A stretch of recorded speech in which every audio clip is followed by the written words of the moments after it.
दोस्तों, कभी रात में आसमान देखा है? कितने सारे स्टार्स टिमटिमाते हैं ना।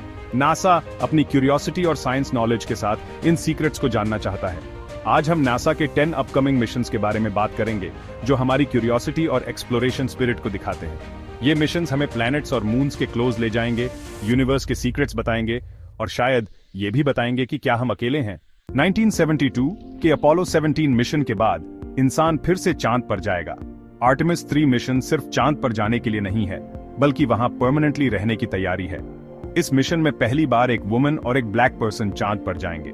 ये स्पेस एक्सप्लोरेशन में डाइवर्सिटी लाएगा और यंगस्टर्स को साइंस और टेक्नोलॉजी में आगे बढ़ने की इंस्पिरेशन देगा। आर्टेमिस 3 में एक न्यू स्पेस सूट होगा जो एस्ट्रोनॉट्स को कंफर्टेबल और एफिशिएंटली काम करने देगा। ये मिशन चांद पर पानी और रिसोर्सेज भी ढूंढेगा जो फ्यूचर में वहां रहने में हेल्प करेंगे। मार्स, लाल ग्रह, हमेशा से इंटरेस्टिंग रहा है। इसकी रहस्यमयी सतह और अनोखे वातावरण ने सदियों से वैज्ञानिकों और आम लोगों की कल्पना को मोहित किया है। क्या मार्स पर कभी लाइफ थी?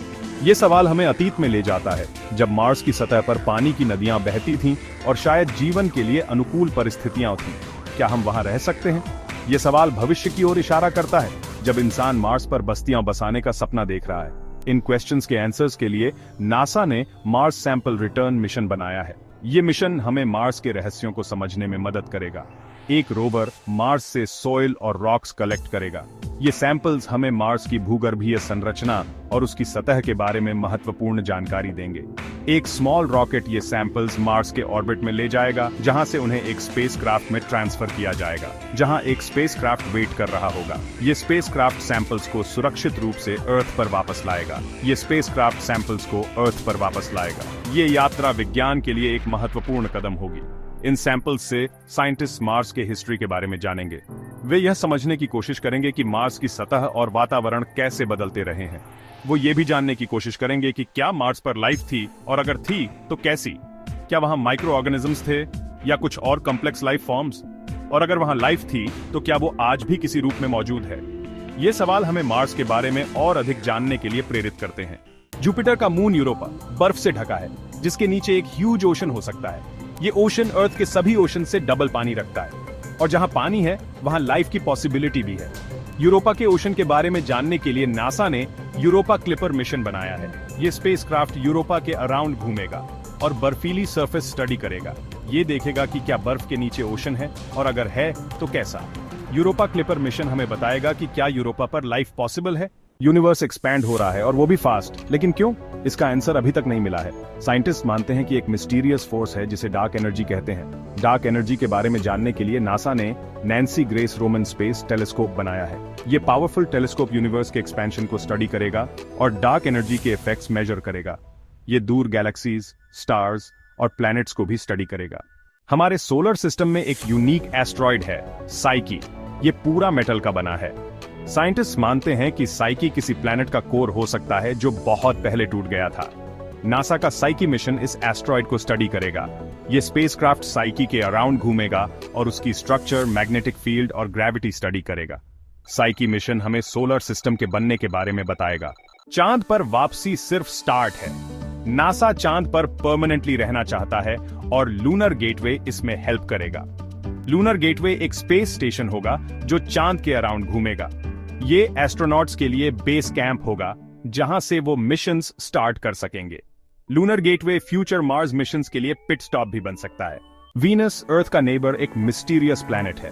ये अर्थ जैसा दिखता है लेकिन बहुत हॉट और पॉइजनस है। वीनस के सीक्रेट्स जानने के लिए नासा ने वेरिटस मिशन बनाया है। ये स्पेसक्राफ्ट वीनस के अराउंड घूमेगा और 3D मैप बनाएगा। ये देखेगा कि वीनस इतना हॉट और पॉइजनस क्यों है और क्या वहां कभी पानी था। वेरिटस मिशन हमें बताएगा कि अर्थ जैसे प्लैनेट्स कैसे बनते हैं और उन पर लाइफ कैसे पॉसिबल होती है। ये हमें ये भी बता सकता है कि वीनस के साथ क्या हुआ जो आज वो इतना खराब है। सैटर्न का बिगेस्ट मून, टाइटन, यूनिक है। ये एक फैसिनेटिंग वर्ल्ड है जो हमारे सोलर सिस्टम में सबसे इंट्रीगिंग ऑब्जेक्ट्स में से एक है।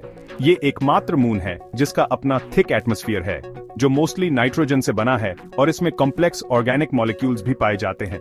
टाइटन की सरफेस पर लेक्स और रिवर्स हैं जो मीथेन और ईथेन से भरे हुए हैं। ये लेक्स और रिवर्स अर्थ के वाटर बॉडीज की तरह ही हैं। लेकिन यहाँ पानी की जगह लिक्विड मेथेन है। ये पानी से नहीं, लिक्विड मेथेन से भरे हैं। ये कंडीशंस टाइटन को एक कोल्ड और एलियन वर्ल्ड बनाते हैं, लेकिन साइंटिस्ट के लिए ये बहुत ही एक्साइटिंग है। टाइटन के एटमॉस्फेयर को स्टडी करने के लिए नासा ने ड्रैगन फ्लाई मिशन बनाया है।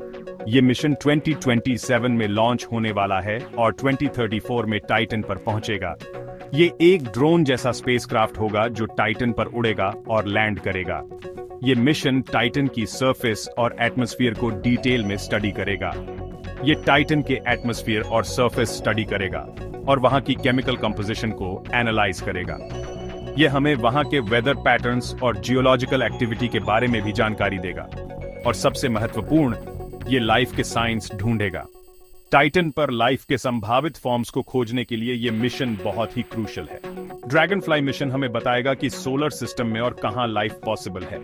ये मिशन हमें ये समझने में मदद करेगा कि लाइफ के लिए जरूरी कंडीशंस क्या हैं और कहां-कहां ये कंडीशंस मिल सकती है। ये हमें ये भी बता सकता है कि अर्थ पर लाइफ कैसे शुरू हुई, क्योंकि टाइटन का एटमॉस्फेयर अर्थ के अर्ली एटमॉस्फेयर जैसा है। ये हमें हमारे खुद के प्लैनेट के इतिहास के बारे में भी नई इंसाइट्स दे सकता है। टाइटन का एटमॉस्फेयर और उसकी कंडीशंस हमें ये समझने में मदद कर सकती हैं कि अर्थ पर लाइफ कैसे इवॉल्व हुई और क्या हम यूनिवर्स में अकेले हैं या नहीं। James Webb space telescope Hubble telescope का सक्सेसर, अब तक का मोस्ट पावरफुल स्पेस टेलीस्कोप है। ये टेलीस्कोप, जिसे JWST भी कहा जाता है, नासा, ESA और CSA का एक जॉइंट प्रोजेक्ट है।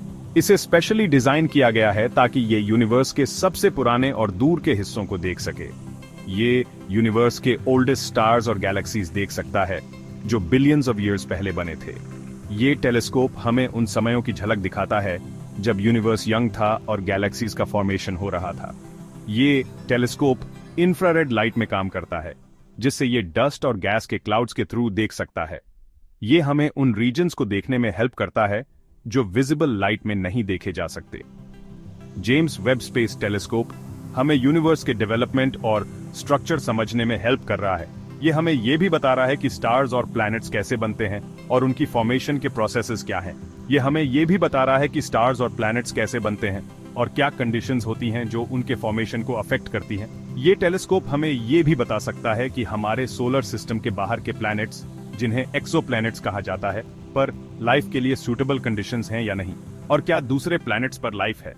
ये टेलीस्कोप उन प्लैनेट्स की एटमॉस्फेयर को स्टडी कर सकता है और उनके केमिकल कंपोजिशंस को एनालाइज कर सकता है। हालांकि जेम्स वेब अभी न्यू है, लेकिन इसने अमेजिंग डिस्कवरीज की है। इसने हमें यूनिवर्स के बारे में नई इंसाइट्स दी है और कई मिस्ट्रीज को सॉल्व करने में हेल्प की है। ये टेलीस्कोप यूनिवर्स के बारे में हमारी नॉलेज बदल रहा है और फ्यूचर में और भी डिस्कवरीज करेगा। ये हमें उन क्वेश्चंस के आंसर्स देने में हेल्प करेगा जो साइंटिस्ट ने सेंचुरीज से पूछे हैं। ये टेलीस्कोप हमें यूनिवर्स के ओरिजिन और एवोल्यूशन के बारे में और भी डिटेल्स में जानने का मौका देगा।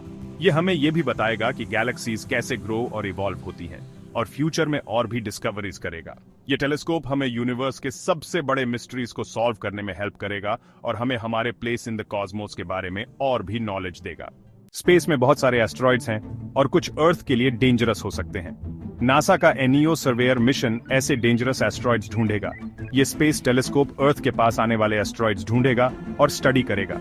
ये देखेगा कि क्या कोई एस्ट्रॉइड अर्थ से कोलाइड कर सकता है और अगर हाँ, तो क्या प्रिकॉशंस ले सकते हैं। एनियो सर्वेयर मिशन अर्थ की सेफ्टी के लिए इंपॉर्टेंट है। ये मिशन हमें टाइम पर डेंजरस एस्ट्रॉइड्स ढूंढने में हेल्प करेगा ताकि हम सेफ रहें। तो दोस्तों, ये थे नासा के 10 बेस्ट अपकमिंग मिशंस। इन मिशन से हमें नई इंफॉर्मेशन और सीक्रेट्स जानने को मिलेंगे। हर न्यू मिशन, हर न्यू डिस्कवरी हमें यूनिवर्स के लिए और क्यूरियस बनाती है। ये हमें याद दिलाती है कि हम कितना कम जानते हैं और कितना कुछ जानना बाकी है। अगर आपको ये वीडियो पसंद आया हो तो सब्सक्राइब, लाइक और शेयर करो। धन्यवाद और स्पेस की दुनिया से जुड़े रहो।